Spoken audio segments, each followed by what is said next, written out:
So I do have a giant pile of ideas growing in my thought on Yakaboma, and so I wanted to say I do intend to attempt to go back to that, but it grows so large that it becomes difficult even to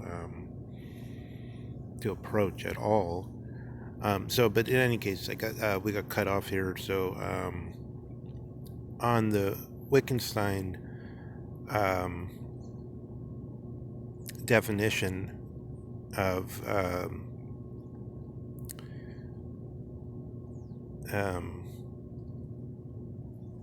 of mysticism as that where we should I suppose use this nourishment of which silence can afford us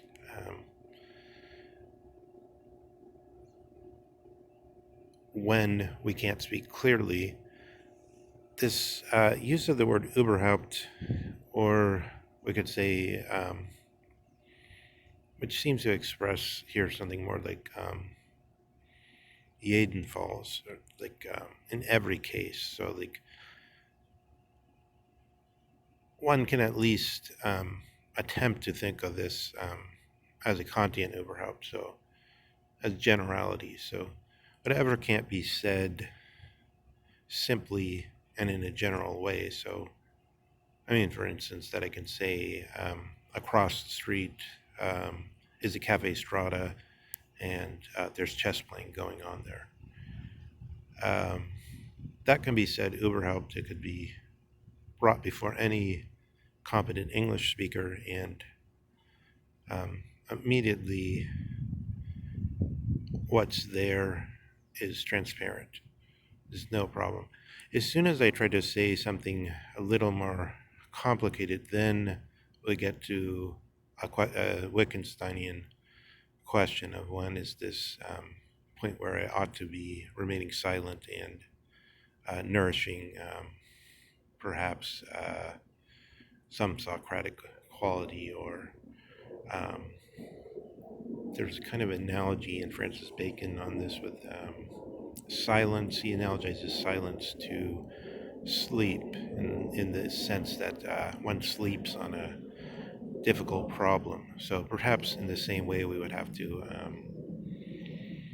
bring forward a kind of fantasia through our silence while awake, uh, if we want to at least familiarize ourselves with the region where this contest of the Was ist Denken, or the what is thinking, would have to occur as this issue that the human being is supposed to be the thinking being, but we're not yet thinking. Um, so we would seemingly have to start from this Überhaupt language, which Wittgenstein is saying we can speak with, in contradistinction to the mysticism, um, where it would be silence is somehow stronger than all the speech of the that could be mustered. And then here we could see sort of, I believe this is also a touchstone on that region where Heidegger speaks of bringing things to language. So in the Wittgenstein way of thinking mysticism, I think we can see in a way here's um,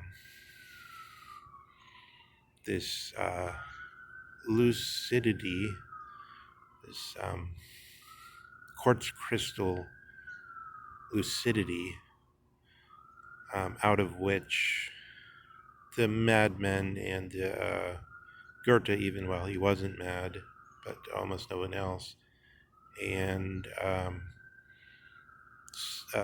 people like Nietzsche at the end of his life, where, and the mystics, especially where they were fostered, of course, in the Jewish tradition. Um, so that could be a region out of which things could then come to language, where they would.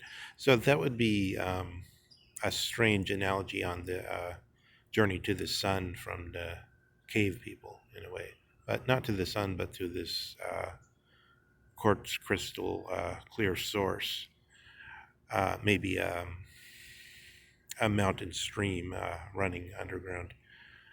Um, so I just wanted to suggest that as a road into these questions, linguistic questions, which then link up to some questions of Aristotelian syllogism versus existentialism and all kinds of other questions in connection to this issue of what is mysticism. And so ongoing, I want to try to tackle what it means that Jakob Boehme has broken from, as was appropriate to his time 100 years since the Reformation, from the Catholic systematicists, from the theologians, and done this work of Protestantism, almost the most perfect realization of a protest against the theological, heavy laden technical term, thick entryway to the innermost penetralium of to use the Dugan-like phrase, those who keep open the way to transcendence.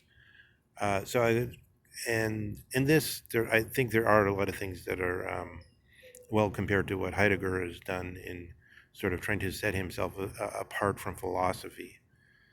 Um, there's there is some parallel structure there with the break from the Catholic system into the Protestant system, with the break from philosophy into treating philosophy as not the standard of whatever comes after philosophy, possibly the so-called questioning, possibly thinking.